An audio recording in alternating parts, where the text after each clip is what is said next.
หลังจากต่อเขียงนะครับก็สร้างมาได้ประมาณ 5-6 ปีแล้วครับก็รออีกประมาณ 5-6 ปีถึงจะได้ไม้ที่เต็มฟอร์มอย่างที่เราต้องการนะครับ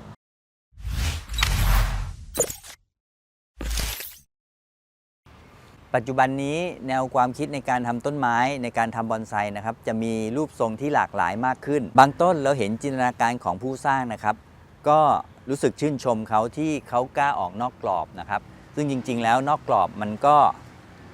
ออกไปกรอบหนึ่งมันก็ไปอยู่อีกกรอบหนึ่งอยู่ดีนะครับเพียงแต่ว่าเขากล้ามากที่จะทำนะครับอย่างต้นนี้เป็นต้นตะโกหนูเกาะหินนะครับสิ่งหนึ่งที่ผมเคยคิดที่จะทำนะครับทำไมเราต้องเกาะหินแล้วมีกิ่งแค่เป็นทรงต้นนะครับผมจะเลี้ยงชุดนี้นะฮะเป็นกิ่งเลี้ยงเป็นกิ่งล้อกิ่งล้อหมายความว่าเป็นกิ่งเล็กๆนะครับที่ไม่ใช่เป็นกิ่งหลักนะฮะไม่นับเป็นกิ่ง1กิ่ง2หรืออะไรนี่นะกิ่งล้อหมายถึงว่าเสริมถ้าผมมีกิ่งตรงนี้กิ่งหนึ่งล้อเล็กๆมันก็จะทำให้ตรงนี้ไม้ดูเตี้ยลงดูกระชับขึ้นด้วยนะครับแล้วก็ต้นนี้นะฮะพุ่มผมจะทำแปลกๆนะครับคือน้ำหนักค่อนข้างที่จะทิ้งมาทางด้านนี้จะมีน้ำหนักน้อยหน่อยนะครับซึ่งหินมีน้ำหนักอยู่แล้วน้ำหนักในที่นี้หมายความว่าน้ำหนักทางทัศนศิลป์ในการมองนะครับผมก็จะดึงน้ำหนักมาทางนี้ด้วยนะครับทางนี้ยอดอาจจะตั้งใหม่นะครับแล้วก็เลี้ยงกิ่งให้ทิ้งลงมาอีกนิดหน่อยนะครับต้นนี้ก็อยู่ในช่วงที่กำลังสร้างนะครับซึ่งตะโกหนูเกาะหินเนี่ย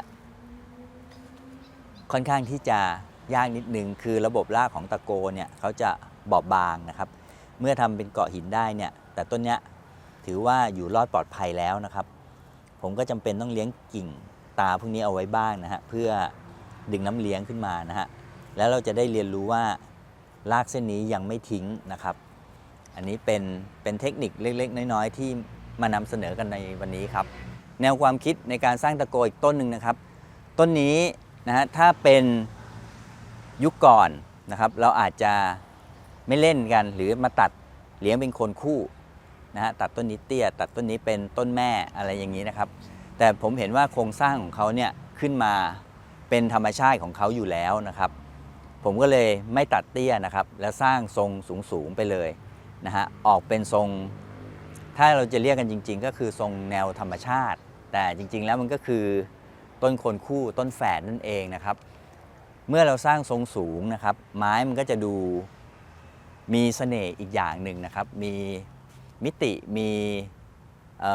กิ่งมีจุดที่นำเสนอได้หลายจุดนะครับอย่างเช่นต้นเล็กผมก็จะทำกิ่งทิ้งๆออกมาชี้มาทางมุมกระถางไม้ก็จะได้ดูมีความลึกกิ่งนี้จะถือว่าเป็นอีกกิ่งหนึ่งนะครับที่ช่วยสร้างสมดุลนะครับก็ต้องเลี้ยงออกมาให้ยาวนิดนึงนะครับตอนนี้ยังยาวไม่พอนะฮะต้องเลี้ยงต่อนะครับส่วนด้านบนเนี่ยค่อนข้างที่จะสมบูรณ์แล้วนะครับต้นนะครับเขาจะโค้งไปข้างหลัง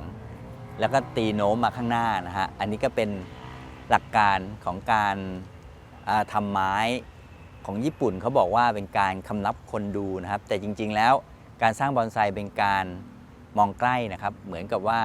เราไปยืนอยู่ใกล้ๆต้นไม้นะครับแล้วก็มีกิ่งพุ่มลับออกมาครับแล้วเขาจะมีส่วนโค้งเยอะนะฮะเส้นโค้งเขาจะเยอะเลยนะฮะสวยงามเลยนะครับแล้วก็ตะโกมีเสน่ห์อย่างหนึ่งก็คือผิวดำนะครับผิวเปลือกของเขาดำนะครับตัดกับใบที่มันเขียวเข้มนะครับอันนี้ก็เป็นต้นหนึ่งที่ผมสร้างทรงสูงๆนะครับเดี๋ยวไปชมอีกต้นครับต้นนี้ก็เป็นต้นตะโกหนูอีกต้นหนึ่งนะครับที่โครงสร้างเขาสวยเลยนะครับขึ้นมาคดโค้งนะครับถ้าเมื่อก่อนนี้เราอาจจะสร้างแค่นี้นะครับแล้วไม้ก็จะจบประมาณเท่านี้นะฮะก็จะดูกระชับกระทัดรัดดีนะครับแต่ว่าผมเห็นโครงสร้างแล้วนะครับแล้วก็ชอบด้านบนที่เขาบิดนะครับแล้วก็มีกิ่งที่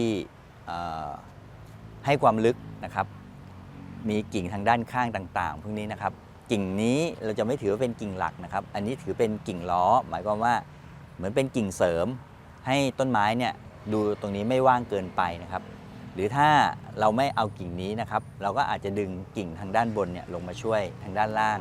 เพื่อลดช่องว่างก็ได้นะครับอันนี้อยู่ที่การออกแบบนะฮะซึ่งอันเนี้ยต้นของเขาเนี่ยจะเป็นอิสระนะครับที่เรา จะออกแบบทำกับมันอย่างไรก็ได้นะครับ อันนี้ก็เป็นตะโกอีกต้นหนึ่งที่ผมสร้างทรงสูงๆที่ไม่ได้ตัดเตี้ยนะครับต้นนี้เป็นอีกต้นหนึ่งนะครับที่ผมไม่ได้สร้างต้นเตี้ยนะครับมีโครงสร้างที่มาสูงนะฮะจะไม่ตัดเตี้ยครับแล้วก็ผมจะสร้างต้นนี้ทิ้งน้ำหนักมาทางด้านใดด้านหนึ่งนะครับในที่นี้กิ่งนี้นะฮะกิ่งต้นเนี่ยลำต้นของเขาในช่วงสุดท้ายเขาส่งมาทางด้านขวามือผมก็จะสร้างกิ่งนี้ทิ้งยาวออกมานะครับแล้วก็รับกับด้านบนพอดีนะครับด้านบนต้นเขาโยกมาคู่กันพอดีนะครับผมก็จะทิ้งกิ่งนี้ให้มารับกันน้ำหนักของต้นก็จะเป็นสามเหลี่ยมด้านไม่เท่านะฮะอันนี้ก็เป็นแนวความคิดในการสร้างอีกต้นหนึ่งซึ่งโคนของเขาเนี่ยไม่ค่อยสวยนะครับคือถ้ามาตัดเตี้ยทำเป็นไม้แบบที่เราเคยเล่นกันเมื่อก่อนนี้มันจะดูธรรมดาไปนะครับแต่พอเรามาสร้างทรงสูงๆแบบนี้ไม้ที่โคนดูธรรมดาก็มีสิ่งที่น่าสนใจมากขึ้นครับต้นนี้เช่นกันครับเป็นต้นที่ดูสูงเหมือนกันนะครับแล้วก็มีต้นคู่เหมือนกันนะฮะเป็นโคนคู่นะผมก็สร้างทรงสูงขึ้นมานะครับเนื่องจากโคนเขาไม่ค่อยสวยเท่าไหร่ไม่ผายออกรอบนะครับคือบางส่วนเนี่ยเขาไม่ค่อยเต็มนะฮะเราก็เลยแก้ไขด้วยการสร้างสูงแล้วก็ทำกิ่งทำต้นออกมาให้ดูเป็นไม้จริงๆเรามักจะเรียกว่าทรงธรรมชาติแต่จริงๆแล้วมันก็คือไม้โคนคู่หรือไม้ทรงต้นอะไรพวกนี้นะฮะมันจะวิธีการมันจะใกล้เคียงกันก็คือมันก็จะมีสมมุติเป็นกิ่ง1กิ่ง2มีกิ่งหลังมีกิ่งหน้านะครับอันนี้เป็นพื้นฐานง่ายๆของการวางตำแหน่งกิ่งนะครับก็มีซ้ายขวาหลังหน้านะครับแล้วด้านบนมันก็เวียงกันไปตามความเหมาะสมนะฮะซึ่งไม้ทรงพวกนี้ไม่จำเป็นต้องมามีกิ่ง1กิ่ง2กิ่ง3เป๊ะๆหรือตำแหน่งเป๊ะๆอะไรอย่างนี้นะครับก็วางกันตามความเหมาะสมซึ่งไม้พวกนี้นะฮะมันจะมองดูแปลกตาจากเมื่อก่อนที่เราสร้างทรงต้นกันกระทัดรัดไม่ใหญ่มากนะครับส่วนต้นนี้เป็นต้นตะโกหนูอีกเช่นกันนะครับแต่ว่าต้นนี้โคนสวยมากนะครับอันนี้โคนผมกบไว้นะฮะมีรากรอบเลยนะครับรากรอบแล้วก็กำลังเลี้ยงกิ่งอยู่นะครับในเมื่อโคนเขาสวยแล้วเราต้องการสร้างเป็นแบบบอนไซที่ออกประกวดกันหรือนิยมสร้างกันนะครับก็จะตัดเตี้ยนะครับอันนี้ก็เดิมตัดเตี้ยไว้แล้วก็ต่อเฉียงขึ้นมานะครับเพราะว่าต้นนี้โคนสวยมากแล้วก็สร้างออกแนวแบบที่เรานิยมกันนะครับต้นนี้ก็เป็นต้น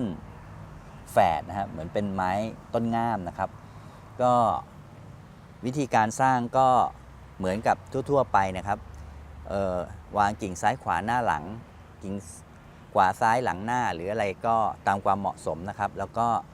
กิ่งก็ค่อยๆเลี้ยงแล้วก็ค่อยๆต่อยอดต่อเฉียงนะครับซึ่งใช้เวลาการสร้างเนี่ยจะนานกว่าแบบที่ผมแนะนำไปเมื่อ 4-5 ต้นข้างต้นนะครับอันนั้นจะสร้างไม้ได้เร็วนะครับในระยะเวลาที่เท่ากันพวกนั้นจะเป็นฟอร์มแล้วแต่เนี้ยมันจะช้าตอนที่เรารอนะครับแต่คุ้มค่ากับการรอเพราะว่าเราต้องการสร้างจบประมาณแค่นี้นะครับแล้วก็โคนสวยนะครับอันนี้เป็นไม้ถ้าคนเล่นบอนไซเขาจะเรียกกันว่าเกรดประกวดอะไรอย่างนี้นะครับแต่ผมเชื่อว่าในอนาคตนะครับไม้ทรงต่างๆทุกรูปทรงนะฮะเราสามารถทำส่งประกวดได้หมดนะครับถ้าไม้ของเรารูปทรงสวยงามนะครับไม่จำเป็นต้องมาลากรอบมีกิ่ง1 2 3เหมือนเมื่อก่อนนะครับอันนี้บอนไซบ้านเราเนี่ยได้พัฒนาไม้ขั้นหนึ่งแล้วนะครับว่าไม่จำเป็นต้องมีเป็นไม้1 2 3เสมอที่มาออกประกวดนะครับไม้อะไรก็ได้นะครับเพียงแต่ต้นนี้นะครับเป็นต้นที่จะทำต้นเตี้ยๆฐานล่ำๆนะครับ